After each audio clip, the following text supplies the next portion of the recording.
सकाळी उठल्याबरोबर बायकांच्या हातात कांदा, टोमॅटो, लसूण, मिरची हे सगळे पदार्थ असतातच. याशिवाय किचनमध्ये घुसणं शक्यच नाही. पण याच्या व्यतिरिक्त जर एखादा पदार्थ बनवायचं म्हटलं तर तो खूप चॅलेंजिंग असतो. तर तसंच मी आज बिना कांदा आणि लसणाची एक रेसिपी बनवते. मस्त रेसिपी आहे, तुम्हाला आवडेल आणि तुम्ही नक्की घरी बनवून खाल, एवढी टेस्टी होईल. तर चला सुरुवात करूया. सुरुवातीला बासमती तांदूळ 1 वाटी घेतलेले आहेत, ते चांगले स्वच्छ धुवून घेतले. 2 ते 3 वेळा चांगले स्वच्छ धुवा, म्हणजे त्यातली सगळी घाण निघून जाते. आता तांदूळ धुवून आपण तिकडे भिजत ठेवूया, तोपर्यंत बाकीची कामं करून घेऊ. तर सुरुवातीला मी इथं 1 बटाटा चिरून घेते. बटाट्याच्या वरची साल मी काढलेली नाही आहे, कारण त्याच्यावरती एवढी काही जास्त धूळ नाही. पण तुम्हाला जर बटाट्यावरची साल काढायची असेल तर तुम्ही काढू शकता.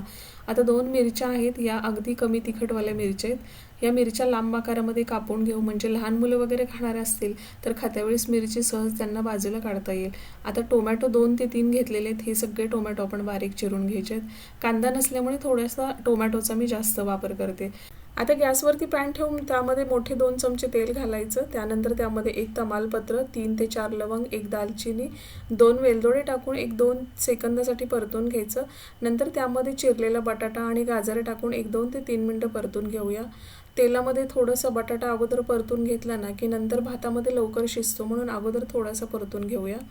आता वरून बारीक केलेलं आलं, हिरवी मिरची आणि शेंगदाणे टाकून 2 ते 3 मिनटं परतायचं आहे. शेंगदाणे जरा लवकर टाकायचे, म्हणजे चांगले कुरकुरीत होतात. 2 चमचे इथं मी काजूचे तुकडे घेतलेत, ते पण टाकून 2 मिनटं परतून घेऊ. नंतर टोमॅटो आणि चवीपुरतं मीठ टाकून चांगलं मिक्स करायचं आहे. आता टोमॅटो मॅश होण्यासाठी त्यावरती झाकण ठेवायचं आहे 2 मिनटासाठी. आपण इथे मस्त अख्खा मसूरचा पुलाव बनवतो, त्यासाठी मी हा अख्खा मसूर ना 2 तास अगोदर भिजत ठेवलेला होता. तुम्ही जर घाई असेल तुम्हाला तर तुम्ही घाईच्या वेळेस 1 तासभर अगोदर जरी भिजत ठेवला तरी हा मसूर लवकर भिजतो, त्याला जास्त वेळ लागत नाही. आता टोमॅटो पण चांगला मॅश झालेला आहे, तर आपण मसाले टाकून घेऊ.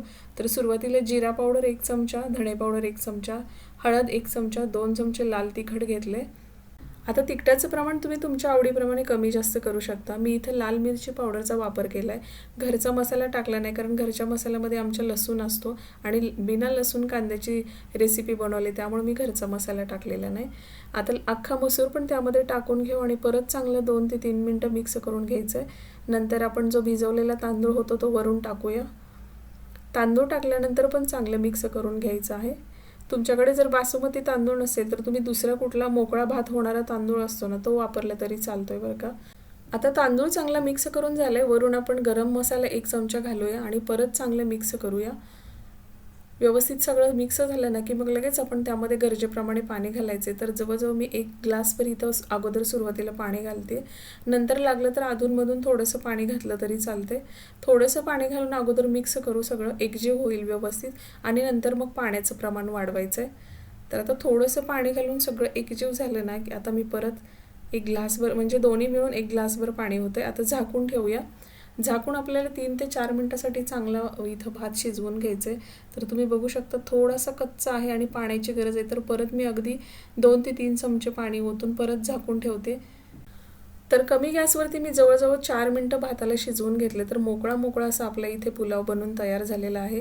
तुम्ही बघू शकता अगदी लांब लांब भात आणि अगदी मोकळा मोकळा दिसतोय, कुठं तुटलेलं सुद्धा नाही. तर मस्त रेसिपी आहे.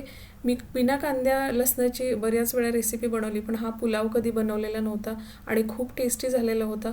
सगळ्यांनी इतका आवडीने खाल्ला ना. दुपारच्या जेवणासाठी बनवलेला होता, पण नंतर मी पुरला नाही म्हणून संध्याकाळच्या जेवणाला सुद्धा हाच बनवला. तर डेकोरेशनला आपण साईडला इथे काकडे आणि लिंबू घेऊया. आणि अख्ख्या मसूरचा मसाले भात बनवलं तरीसुद्धा खूप टेस्टी होतो बरं का. आणि तो व्हिडिओ मी पाठीमागे अपलोड केलेला आहे, तुम्हाला हवा तर तो तुम्ही जाऊन तिथे बघू शकता. मस्त रेसिपी होते. तुम्ही मसाले भाताला सेम प्रोसेस केली तरी चालते, फक्त कुकरमध्ये फोडणी घाला, 2 ते 3 शिट्ट्या घ्या, मऊसूत मसाले भात तयार होतो. वरून साजूक तूप टाकले आपण पुलावच्या. आता साईडला तुम्ही पापड, काकडी जे आवडतं ते घ्या. तर कशी वाटली रेसिपी नक्की सांगायचं आहे.